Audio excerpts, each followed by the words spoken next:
This episode of Capes and Lunatics is brought to you by Tweaked Audio. Get awesome headphones, go to tweakedaudio.com and use the coupon code Southgate to get 30% off, free shipping, and a lifetime warranty. Or you can get there through the link on our website, southgatemediagroup.com.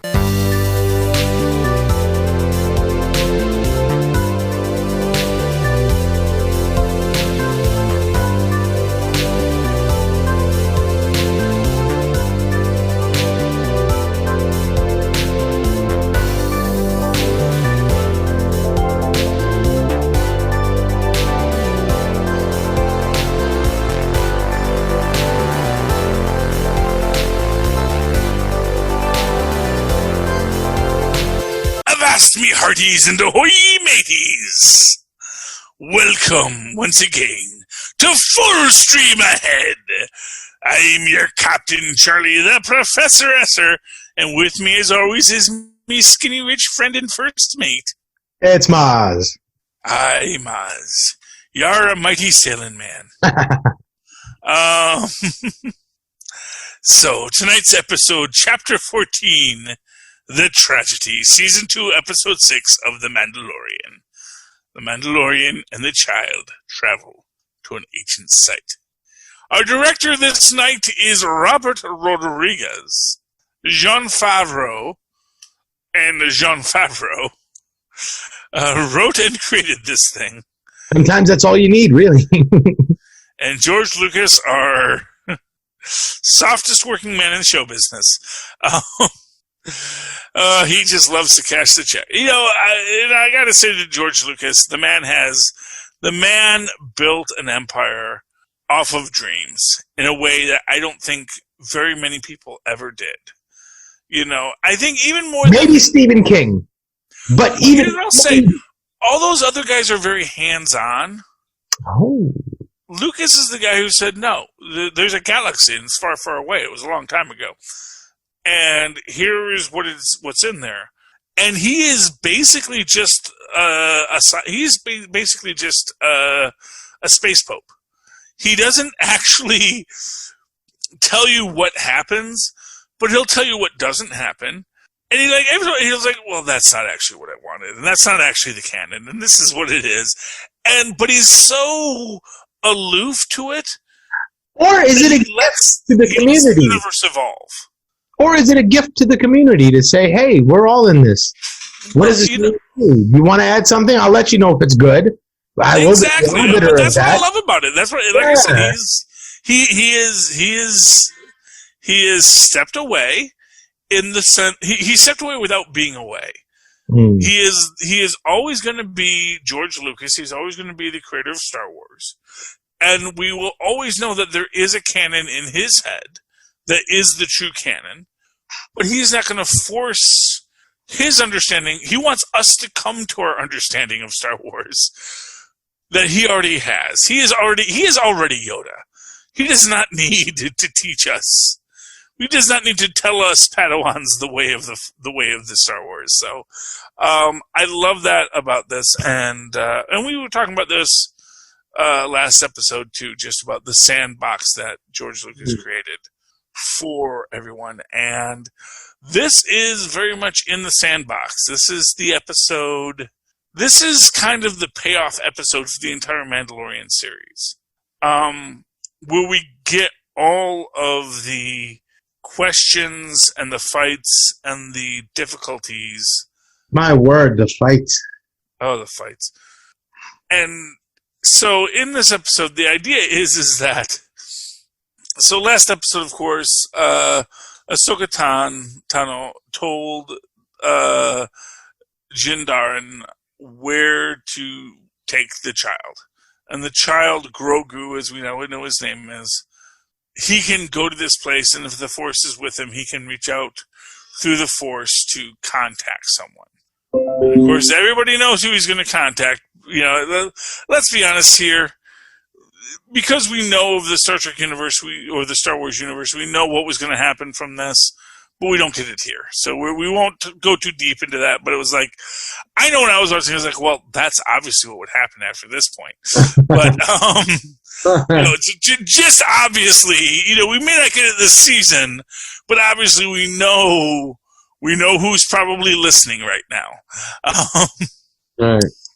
But in this moment, what we actually get is Ahsoka Tano has told him to go. He takes the child there, and then, of course, it's like, okay, we're here. So now what do we do? And there's like a bunch of like, okay. Is there a lever somewhere? Did we miss like a control panel? But eventually it is just he puts the baby down on the rock, and the rock is the button. And Grogu's butt is the finger that pushes the button. And that is what starts it all off. And now you can see this big blue light of Force energy goes up, and he's communicating with the Force. And we see that this is really a Force, quote unquote, field that no one can get through it. Because we do see, especially when things start to go south, Jin Darren is constantly trying to get through this field to get the child, because he feels like we got to get out of here, and this is what we're dealing with. But of course, in this moment we actually run into. Now, I wonder, in that moment, was he messing with Grogu's concentration? Like, let him work. This is the whole reason you came here. He's trying to do it. Stop interrupting him. Now he has to take energy away from doing what he's doing to stop you. Like, just do what you do and let him do. I don't know how much energy it took to stop him, because this is the Force. This is like the super Force power, and it's creating a laser beam up into the sky, which usually means it's the end of the world. So do you think Grogu wasn't even aware of the attempts? No, I will explicitly say Grogu was 100% unaware of it. Oh, that's nice. All right, cool. Because the idea is, if you think about it, Grogu, based on what we saw last episode, Grogu is attached to Jin Darren. Din Djarin. Din Djarin? Well, it's DJIN. Oh, that's a good point. I don't know. Yeah, I think it's Jin, because that's usually how you pronounce that. Interesting. Yeah, no, you're right. I've always pronounced the J in Jin, you know. That's why we call them genies. We don't call them Deenies. We call them genies, because there's a J in there, you know. Right on. So I'm assuming that they're going with that classic, Islamic pronunciation. People have actually. So it's the last name that has the DJ. The first name Din has just the D. Really? Okay. Yeah.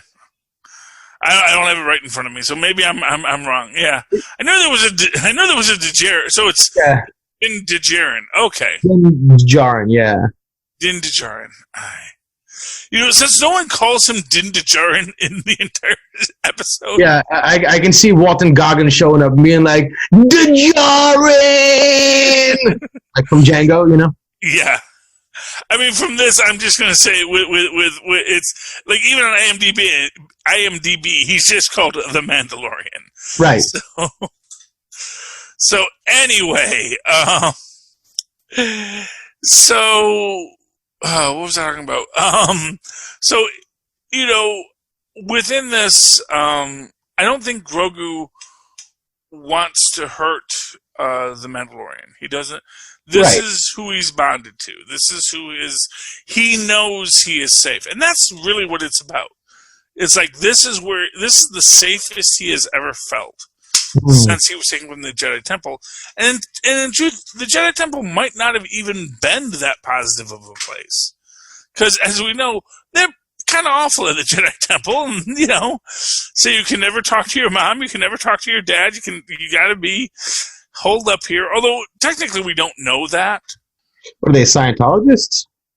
Well, what it is, so it's one of these weird things, because this is my headcanon, that when Yoda senses Anakin much fear, it's like, of course there's much fear. But then the question becomes, how do you remedy it? And more importantly, is, do you need to? And I'm sure Yoda is sitting there saying, oh, he has too much fear to be a man. He has too much fear to be a Jedi. Maybe he should go be a moisture farmer, because I think that's a good career for him. And, and for what it's worth, they could have bought his mom out of slavery. He's already free himself. They could have set them up, between the freaking Queen Amidala and the Jedi Order. Someone could have said, you know what, yeah, I get it. He's had a rough life. Let's help him out. Let's help this kid out. We'll set him and his mom up in a moisture farm. Let them live their lives. And you imagine how much different the universe would be in that world. As if, that's the thing. It's like the Jedi, Obi-Wan's decision to say, I will train him anyway, that is the point where everything just goes to plots. Because the fact of the matter is that even without training, the Force is still with the person, and it's probably going to awaken itself on its own, in its own way. And it might even be a more pure guide through the Force, as personally experience it and learn your lessons the hard way. Yeah, for what it's worth, when we see the Broom Kid in the Last Jedi, and that's just supposed to be like this. Oh, that kid has the Force too, but then we never see him again because no one decided to follow up on it. But the fact of the matter is that the Broom Kid shows that people have the Force. The Force is out there. That you don't have to be a Jedi to use the Force. You don't have to be a Sith to use the Force. And maybe you shouldn't be a Jedi or a Sith to use the Force. Maybe that's just a definition of what you become once you get adept with it. My own headcanon is that that's what you become when you become obsessed with. Ah, right. Okay, yeah, I can see that. And that's the thing. It's like, the Force. This is what I say. If the Force flows through all living things, then why are we trying to control it? Shouldn't we let it just flow through all living things and let it be part of us? Is it a measure of selfishness to exert control over, or try to attempt to exert control? I think it is. That's my thing. I think both the Jedi and the Sith are guilty of that selfishness. The Jedi maybe for noble causes, the Sith maybe for venial causes, but in the end, they are both saying that, well, I will control the Force. I will say what the Force does, and I will say where the Force goes. And, and especially when it gets into that idea of, well, we'll use the Force for our own political gains, well, immediately it gets weird. The fact that they decided to break up the Force into a dark side and a light side tells you right in there that, there's probably something not right in the way that they're doing it. Because if the Force is in all living things, then both the light side and the dark side must be a part of it. And maybe we shouldn't just assume that the dark side, the anger, the emotion, the desire is the danger, is the bad thing. Right, and maybe the idea is not to try to find balance in the universe, but like the thing you should be really aiming for is to find the balance of the Force within yourself. Well, exactly. If you just try to be a Jedi and try to deny that a dark side exists in you as well, and don't try to maintain it and placate it in safe ways and manage it, maybe it can usurp you too in ways that you don't expect. You think you're chasing the good side, but you get so worked up into this fervor that you don't recognize what you're doing anymore. And maybe you, without even realizing it, transition to the dark side. So the point is to find balance in yourself, not to force balance on your surroundings, but to find balance in yourself. That's all we can be responsible for. And the rest of the universe will take care of. But then again, you're confronted against this thing of like people that will nefariously use the Force. So do you just let them and only stay responsible for yourself? Or like, what do you do? Well, I mean, if you're Steven Universe, you instead of hitting them back, you ask, why are you hitting people? And that's sort of that. You think that would have worked with Anakin or with Darth Vader? Well, Anakin and Darth Vader, definitely. Yeah. Oh, yeah. I think that Darth Vader, his entire arc is just, people telling him what to be and no one ever actually listening to him or really trying to connect with him. In fact, as they say, the Duel of the Fates song as Qui-Gon Jinn and Darth Maul are fighting, it is a duel of the fates because if the dark side can kill Qui-Gon, who really is like one of the most enlightened Jedi and can communicate with the Force, that he would have been a wise teacher to Anakin and would have helped him understand, the path towards glory or the path towards, balance. Whereas without him, he's left to the other Jedi who either don't care. Like I said, I think that Master Yoda says it best. It's like, let him go home. Let him go back to his mom. He doesn't want to be here. He's scared. It's a dangerous universe. He has no interest in being a part of it. Let him go home. And that's the question. Now, of course, right now we're talking all this Star Wars. Let's get back to the actual show, because we get freaking everything you've been waiting for this whole episode. We get Boba Fett. He's back. And guess what? He brought Ming-Na Wen with him. Hey. Disney, Star Wars, Marvel royalty, the queen herself, Ming-Na Wen. Yeah, I'm back alive. I've got a robot part, but I'm here. Hey. And me and Boba, we're going to kick some butts and take some names. Hey. And there's this whole thing. It's like, are you Mandalorian? It's like, I love that whole interaction between Boba Fett and the Mandalorian about this, because he's like, are you really Mandalorian? Can you, and Boba Fett's like, dude, it was my father's armor. We're as Mandalorian as anybody. We go back generations. This is, in fact, there is even the scene where he shows him, this is my my blockchain code, which, whatever. I don't know what that is, but sure. But basically he shows him how this is my DNA and my lineage. This is my father's armor. This is my armor. And I do love that he really goes into that whole idea of this is my father's armor. Because it does tie into that entire idea of, I am from this man, and this man is I. And we have been on this journey together, and this is our armor. At the same time, he's not a Mandalorian, and he doesn't want to be a Mandalorian. Because for what it's worth, I mean, the Mandalorian's little troublesome people to be with, They're pretty restrictive. Yeah, they're restrictive. They fight a He lot. values his freedom. Exactly. He's just a man trying to make his way in the world. But I love the entire interaction between Boba Fett and the Mandalorian in this, because it is again the idea that the Mandalorian has to evolve his idea of what it means to be a Mandalorian, what it means to wear the armor. That, and, for what it's worth, we know Boba Fett. We know he's not the nicest guy. But at the same time, does that make him a bad Mandalorian, even if he doesn't want to be a Mandalorian? Right, but he technically isn't one, right? He's just a clone. So he what like? But that's the thing, is like, and this is something even Din Djarin will say, which is like, Mandalore isn't a race; it's a culture, it's a belief. So it doesn't matter that Boba Fett wasn't born on Mandalore, because Din Djarin wasn't born on Mandalore.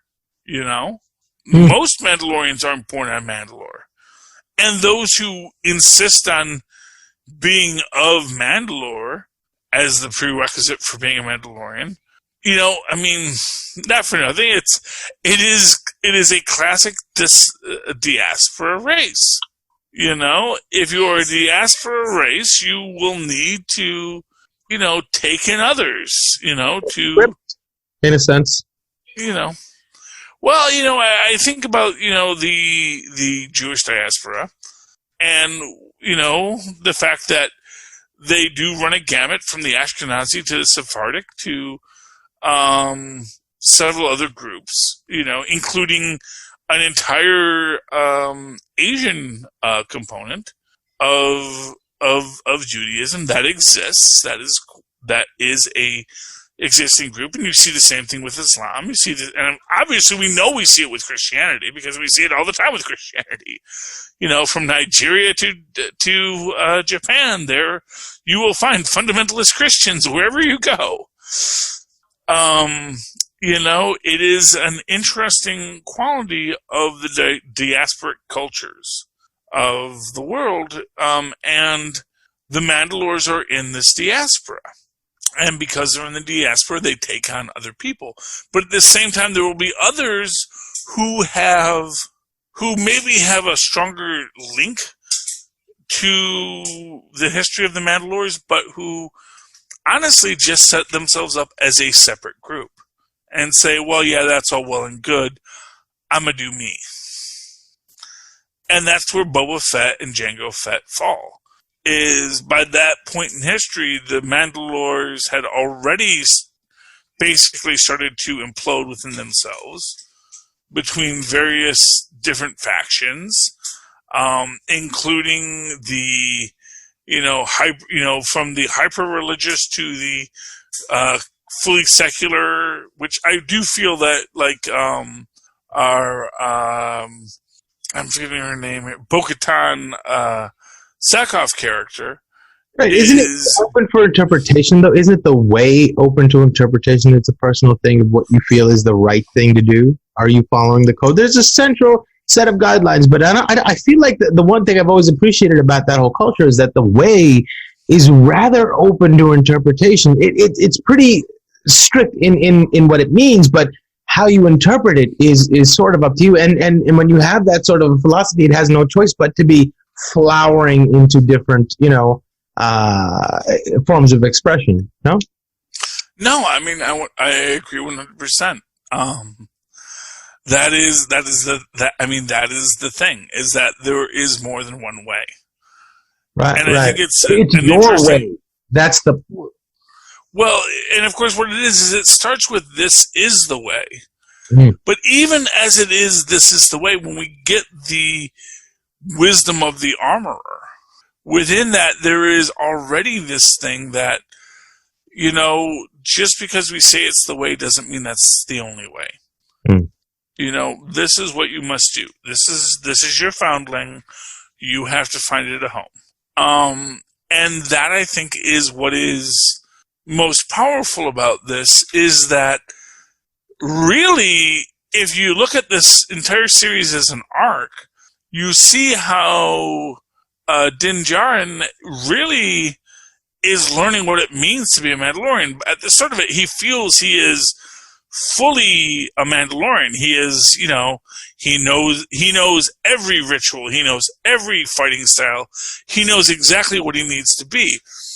And in its own way, this is him becoming the Mandalorian, because now is the time when, as Nietzsche might say, he slays his own dragon. He comes and says, I have learned all there is to learn from this, and now I must go beyond it. Now I must say, I know the way. The way is not what it needs to be, or to be more specific, the way is not a path to a door, but a road leading forever into the horizon, which is one of my favorite lines. It's from a comedy song called Boot to the Head. Mm. But if you think about it, this is the greatest truth of all religion. It is not a path to a door, which has two meanings. One is a path that you look upon and say, oh, how wonderful. But also just the idea that, oh, it's a path to a door. Oh, I just do this thing, I walk this line, I open the door, and ooh, enlightenment, yay! But it's a road leading forever into the horizon. And this idea that the way is not a path to a door, but a road leading forever into the horizon, is what is the nature of the Mandalorian culture. They are looking for a way to get forward. Their planet is destroyed. They are dealing with everything they have to deal with, and they have to move to the horizon.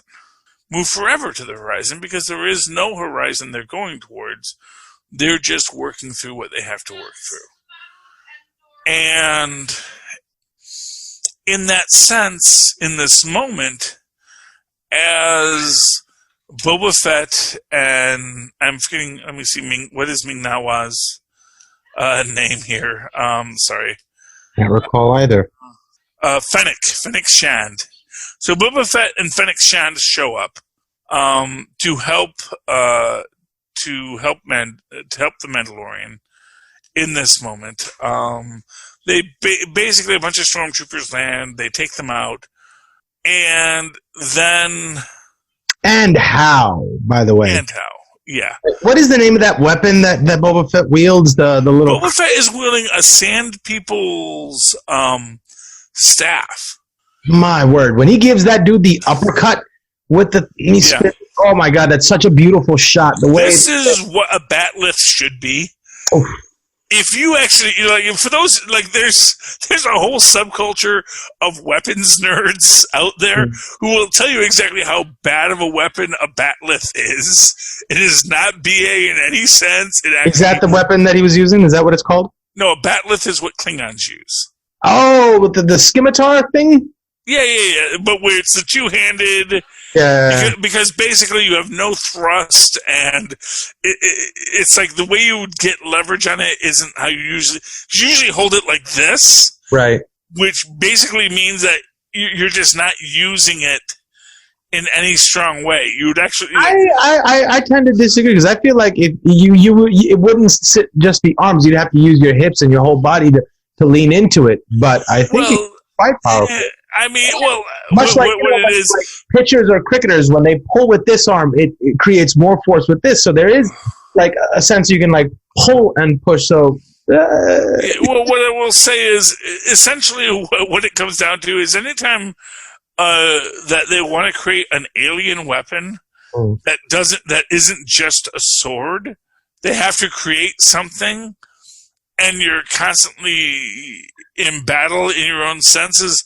Well, gee, should we make it a sword or should we make it look cool? Because a sword is just a pointy stick. Right. And a batleth looks cool, but if you think about it, if you actually do the physics of how you fight with a batleth, it's sort of like how, and here's a fun thing, Ahsoka Tano holds her lightsaber backwards. Mm-hmm. So her lightsaber is always this. And the reason you do this is for those who are knife fighters would know, because it allows you to do this kind of a movement with it, and then you can flip it around and do this, so that you're cutting both ways, and you also have more power in it in that sense when it is pushed on this side, right? In the same way you'd use a bracer here, as opposed to holding it like this, where you have to basically move your arms out to expose your midsection when you're fighting. So it's a different fighting style, and basically batleths are bad for that. But what you see with this but I'm sure there's something batleths are good at. So to compare it to something that it would be bad at seems disingenuous.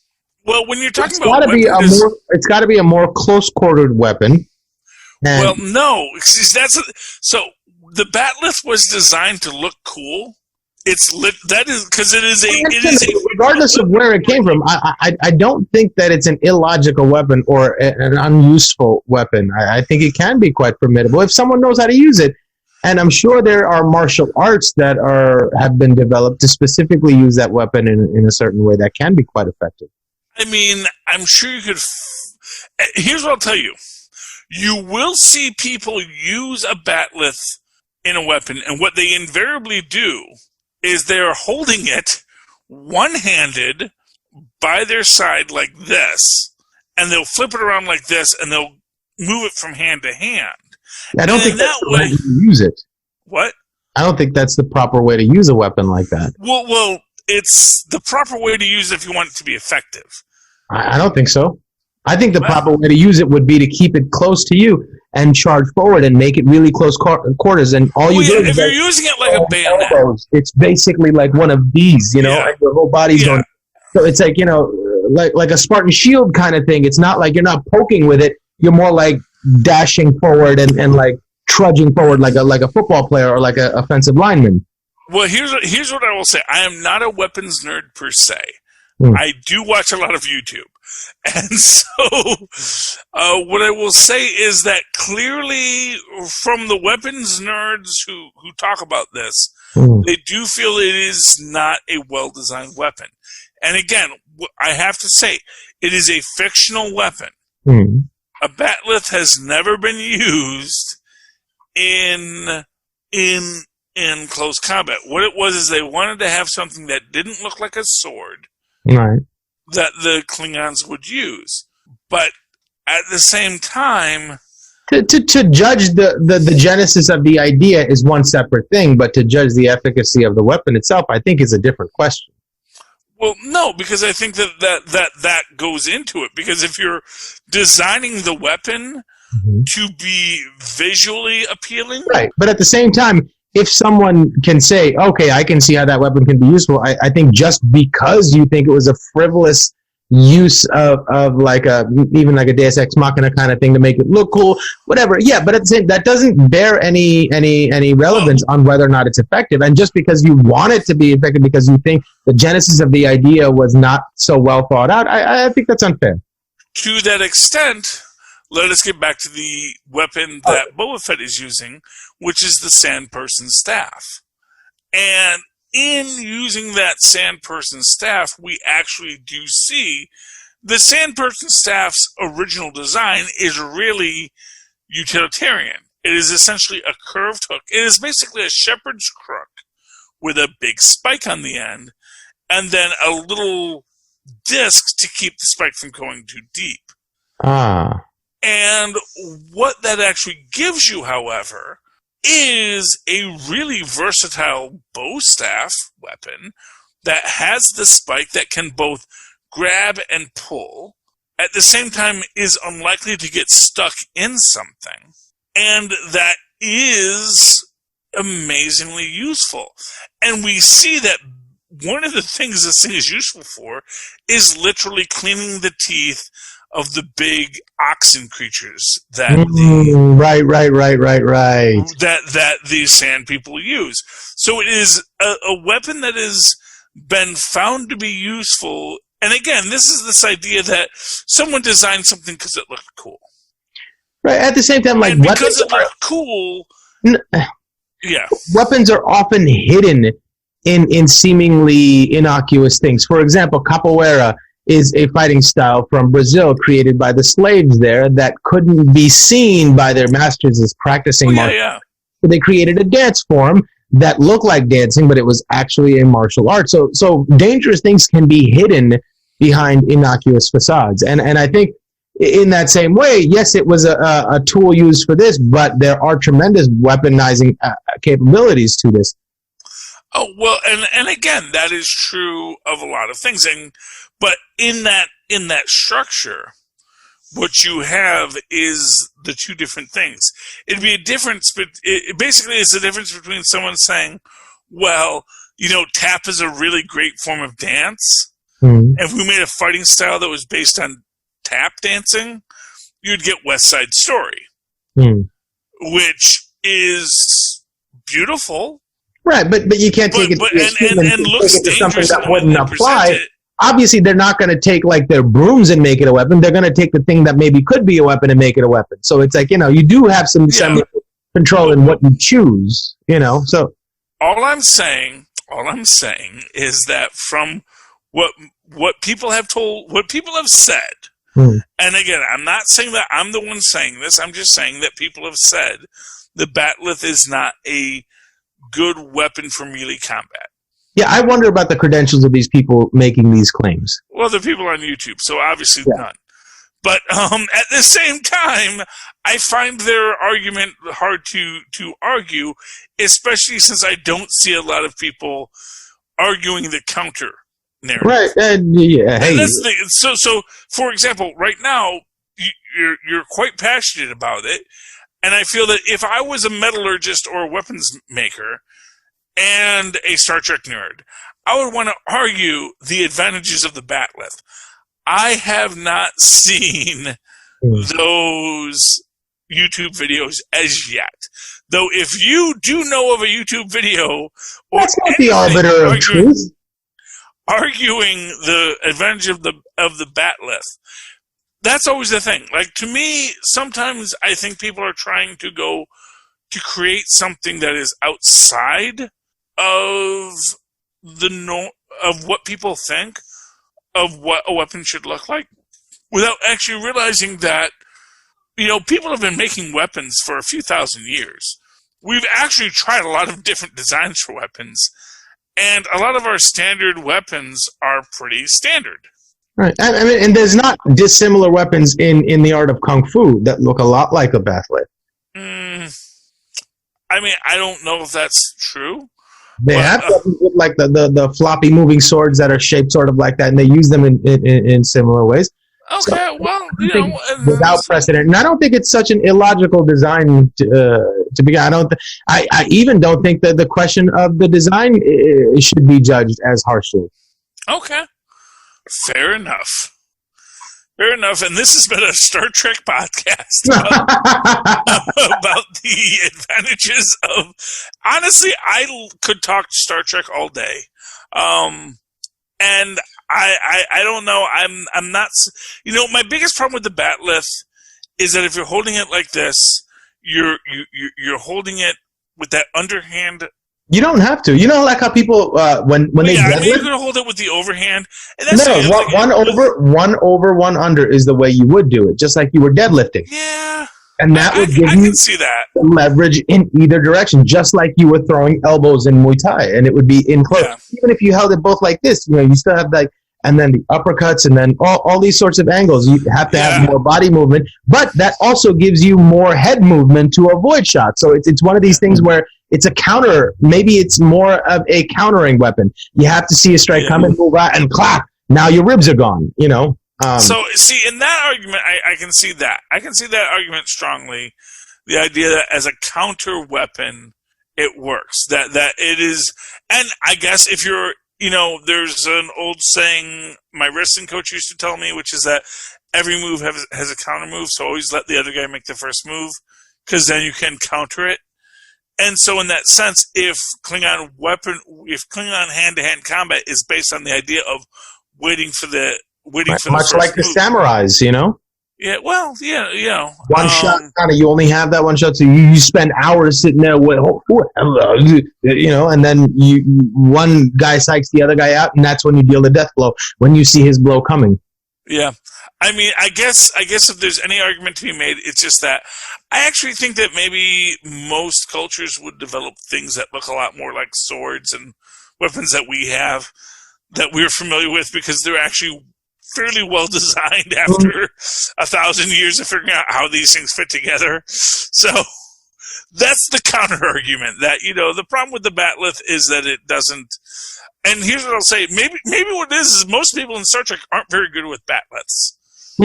Right. And I think that is maybe the deeper story, is that even Klingons aren't that good at batleths because they mostly just use blasters. Or the people that have written for the Klingons haven't done the work to really explore how the weapon should be used. Exactly. Well, it is what it comes down to. And, as you get deep, and for what it's worth, that is what we get with The Mandalorian in this series, is this idea that here is a character, Boba Fett, who was created for the Star Wars Holiday Special and has so little history up until this point. Huh. The fact of the matter is up until this point, he is, as people have said, he had like 4 lines in the series, and it's like he gets hit in the back of the jetpack, and that causes him to fall into the Sarlacc pit. So much up until this point has been just throwaways for this character, but here he is now. Here he is now, ready to face the day, and I think he's done a pretty great job. Quite frankly, I think what we get with The Mandalorian in this is amazing. And even though we have what is honestly the worst ending of any episode ever. I mean, It's just moving the goalposts, right? You got to give them somewhere to go. Yeah, but this is just they blow up the Razor Crest. Yeah. But the knob is still there, man. He picks up the knob. That is beautiful. And I was hoping to see the knob in the last episode. I was hoping to too, but spoilers, maybe we do. You don't know. That's true. I'm not going to say that the knob doesn't show up in the last episode, but I will say that, yeah, I mean, he picks up the knob and it is so poignant. And then you get, like, Boba and Shad actually saying, like, no, we told you we'd keep the kids safe, so we're still working with you until the kid's safe. Think what you want about me, but there is honor amongst thieves. Well, you know, and for what it's worth, that is the way. As you know, the Mandalorians are bounty hunters. The Mandalorians are criminals, sure. How dare you say he's not a Mandalorian? He is following the way in his own way. Well, exactly. That's the thing, is that, and for what it's worth, I mean, I think Boba was at once the king of Mandalore for a brief period. You know, and, you know, this stuff Tristan tells me about the deep canon. It's like, you know, at one point, you know, he had the Darksaber and he was the ruler of Mandalore, and then that, you know, went other ways. But the entire idea at the end of the day is just, you know, these characters are trying to live in a universe. And that, I think, if there's anything we're going to say about the Star Wars universe, is that everybody in the Star Wars universe kind of has a day job. Kind of has a thing that they do when they're not fighting the Empire or what have you. They have a thing that they've got a day-to-day that they have to deal with. You know, I mean, if you're a princess, sure, you can be 90% fighting the Empire. But for most folks, you've got a moisture farm, you're a smuggler, and as I've said, you know, quite frankly, most likely the smuggling of Han Solo is smuggling weapons to the rebellion, because it's not exactly like, you know, the Empire needs you to smuggle them weapons, you know. People have day jobs. People deal with all kinds of things.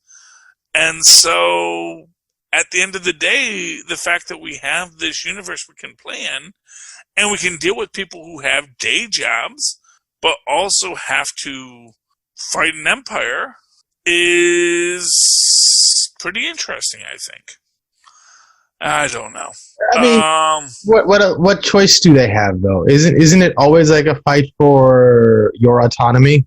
Well, yeah. Whether to this or to that. I mean, like, they'll always have their day job, but there will always be the fight, right? Mm-hmm. No, I think you're right. I think you're 100% right. There will Someone's always going to want to be in control. Yeah. So anyway, let's see here. At the end of the day, what can we say? We finally get to see these droid troopers, these dark troopers, or what do they call them? Troopers. Tristan calls them Death Troopers. He was really hoping they're Phase Zero. Whether they are or not, we don't know. That means they would still have humans with an armor, right? Yeah, arguably. I don't want to. Honestly, here's what I'm going to say. When you break it down, the argument that is made for how the Death Troopers are, you immediately have to stop and say, well, gee, that didn't work the first time. You know, it just seems odd, the choices they made. So I will leave that there for now. We'll talk about that next week. For those who don't know, I don't know if you ever have explicitly said it, but yeah, the Dark Troopers steal Grogu. They fly off. They blow up the Razor Crest. Fortunately, Slave One is still a viable system. So Shad and Boba agree to help Din Djarin chase down the kid. And that's really where we leave this episode. Because we're setting up for the next 2 episodes that get pretty cool. I think the penultimate episode, Take a Drink, was my favorite episode by far, so far. Yeah. And we get our end credit scene in this about looking for Mayfield. So that is our setup for next episode. Mayfield is such an interesting character once they let him be a character. Yes. And that's the thing about these characters is like they're great once they're allowed to be a character. And it goes into this deeper, and so you think about the characterization of Sand People before The Mandalorian. And you think about Anakin killing all the Sand People because they, captured his mom and hurt her badly, obviously.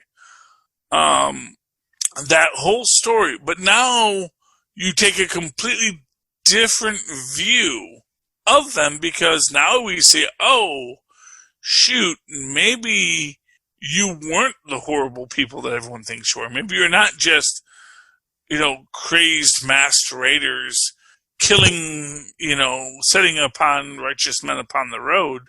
Maybe you are actually defending your road.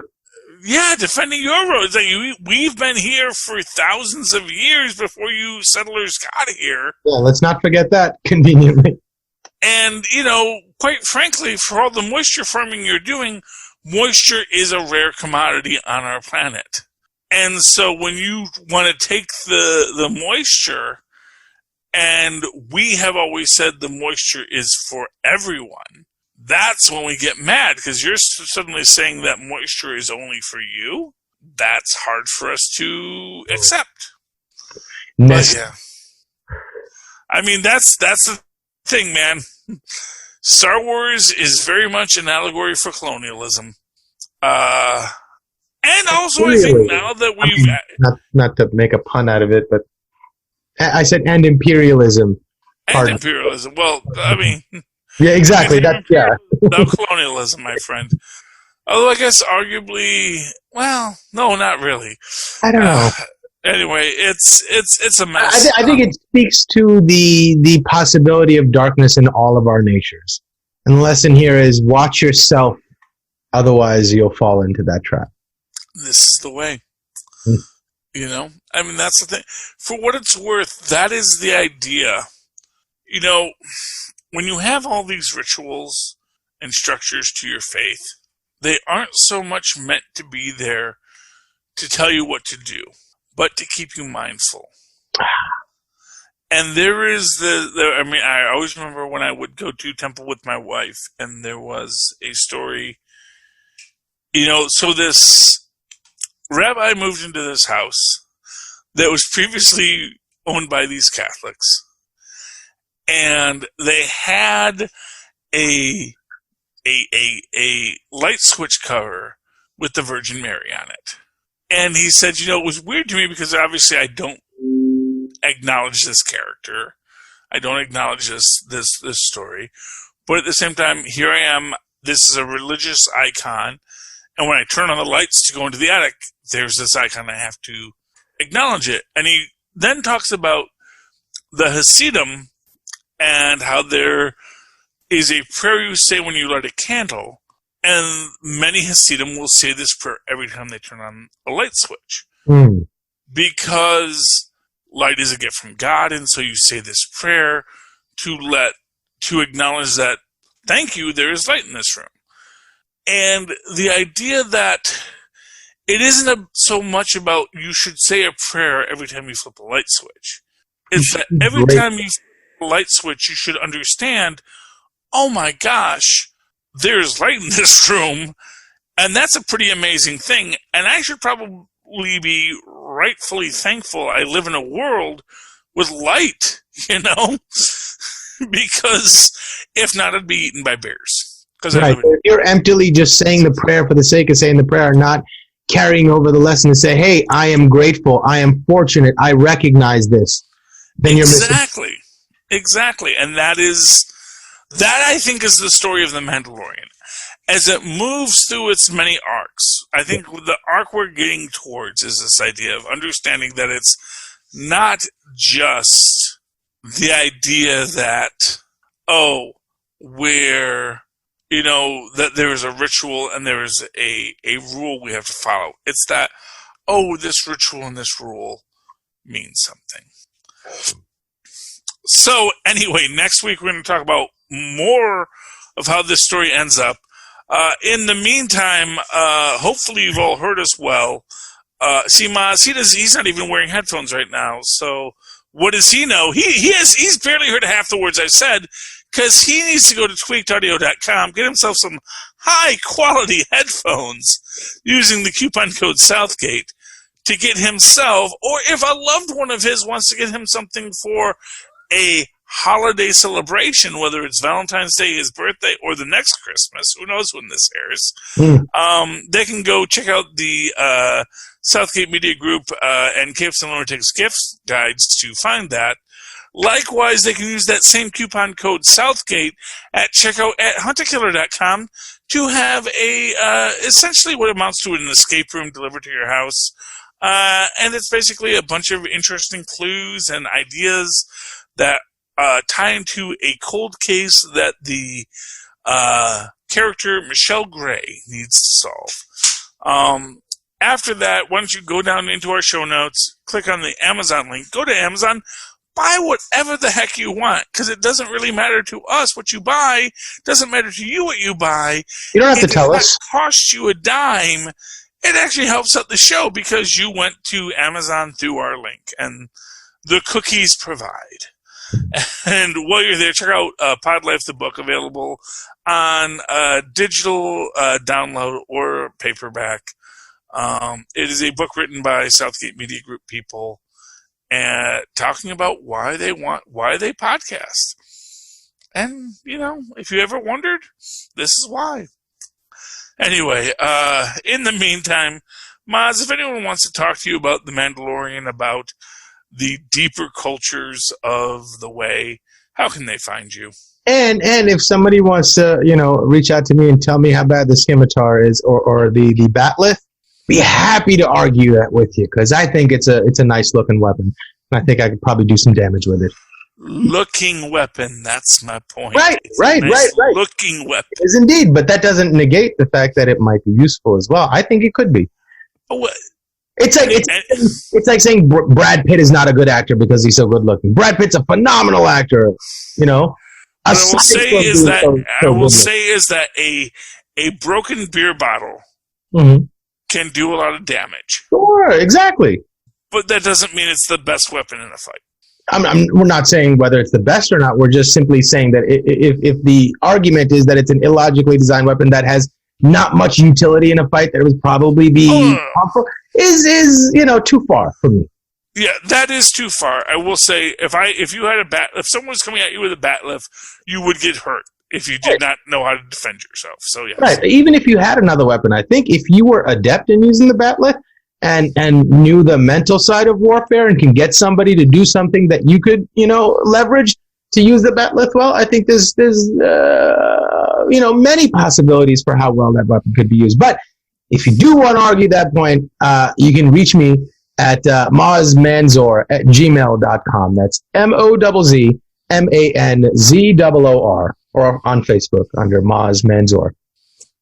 Beautiful. And, of course, if you'd like to write to me in that old-fashioned email way that our mothers and fathers once did, do so at superconnectivityblog@gmail.com. That's superconnectivityblog, all one word, @gmail.com. Of course, follow me on Twitter as I live tweet the last bits as the series ends of DuckTales. Woohoo. 7 o'clock on Mondays at Charlie Esser. That's CHARLIE. Yes, SER. Look for the 2 E's in the middle. For what, Mozz? For quality. Bing! Thank you, Mozz. All right, me hearties, you've sailed another trip down the bounding main with me and Mozz, me first mate, as we do our very best to keep you all comfortable in this tropic island rest. Come back next week as we once again sail full stream ahead. Arg. Yarg.